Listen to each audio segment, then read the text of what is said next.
Biden people, you know who they are, they now insist that summer is no longer supposed to be hot.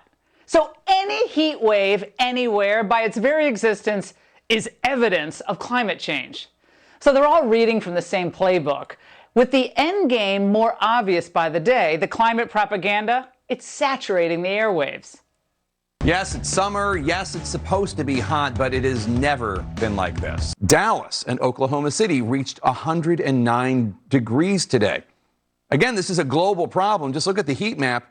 Mexico, Central America. This heat devastation is evidence, as if you need more of it, that climate change is here and is a crisis. What scientists and activists have been warning about for decades.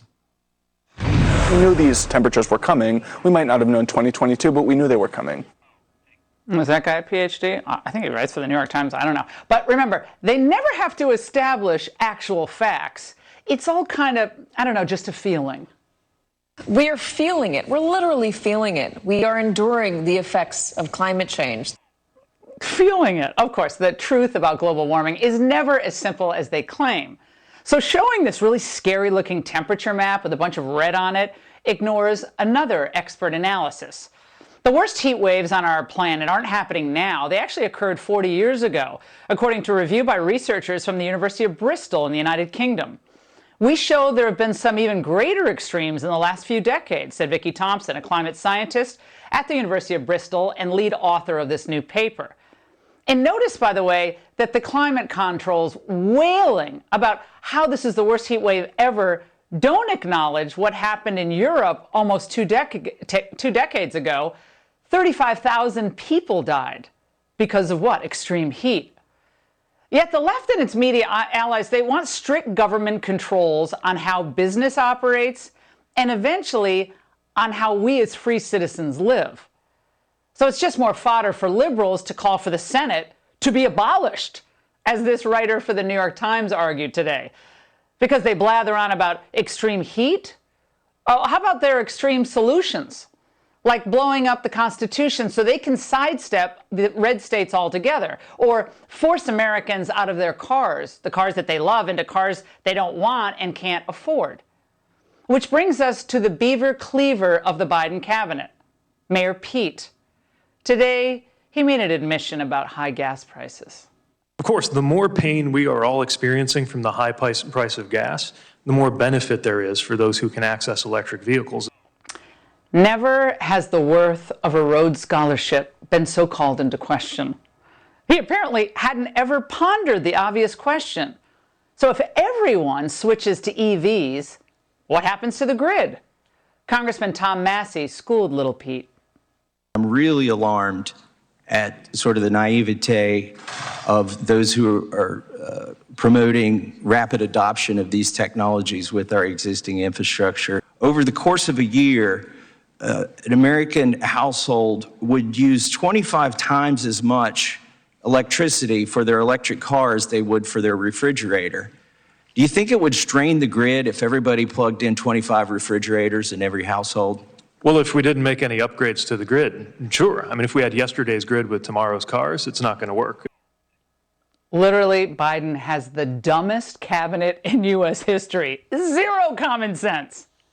If that average household plugged in electric cars, do you know how much more electricity they would use in comparison to the air conditioning that air conditions their whole house? No, but again, I would emphasize it would take 4 times as much electricity to charge the average household's cars as the average household uses on air conditioning. Now, air conditioning, that's another thing on the climate controls chopping block. These passive men think that you should be happy with passive cooling. An assistant professor at the University of Oregon says that passive cooling is so promising because it's less expensive, it averts intensification of urban heat island effects, it increases survivability by diminishing reliance on air conditioning. And forget a return to American energy glut, the independence we enjoyed. CNN's answer to living through a heat wave includes these helpful hints. Close your blinds and sleep in the basement. Got it? Is that what it's come to?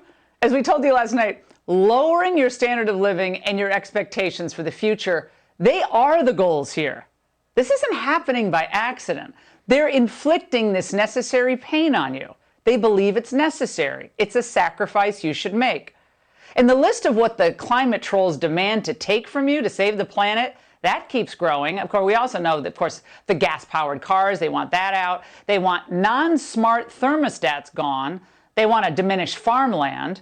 Beef and other livestock, they want that out. Fertilizer, want to control that. Generators, they don't like your generators. Discretionary travel, no, not so much. Leaf blowers, they've always hated those. Gas ranges and gas heat. All right, you think I'm joking, right, about gas ranges? Well, in dozens of counties on the West Coast, where the climate controls are most influential, they have already banned natural gas in residential homes. And now the nation's capital is set to become the second East Coast city to ban gas boilers and water heaters. Now, this is absolute madness. It's going to drive up the cost of home heating for those who can least afford it. But of course, the trolls, they don't care. They never did. They use the voters, then abuse the voters. They're horrible people. They know their climate con is about to unravel and that Americans are just tired of being told to sacrifice as they see China and India doing whatever they damn well please on the climate stuff. Fossil fuels, forget about it. They'll burn them. They don't care. So using fear and intimidation, the trolls want to speed up the transition timeline before the voters have their say in November. So you notice everything's suddenly become urgent. Everything's an emergency. The challenge that we're facing globally on climate is real, and we need to take whatever measures we can to accelerate all the work that we're doing to make sure that we can address the climate emergency. Okay, Dracula, go back in the coffin. What they want is for you to travel less, eat less, buy less, use less heat, use less AC, or not at all. Now, since Congress won't pass new climate rules, they had to deal with Joe Manchin, right? They want Biden to declare a climate emergency.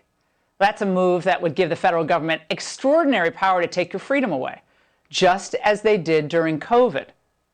Well, in May 2021, the Angle predicted this. If you think the forces propping up Biden aren't thinking about declaring a climate emergency in some form during his first term, you haven't been paying close attention. Of course, the lockdowns gave them the perfect roadmap for how to exert control over the population. 14 months ago to the day. Same white dress. No, different white dress. All right, and now Biden's traveling to Massachusetts tomorrow to push the Greeniac agenda. He's throwing a bone to the climate trolls, but he's not going as far as to declare that federal climate emergency, at least not yet. So this issue, it's on the ballot in most every state and federal election across America.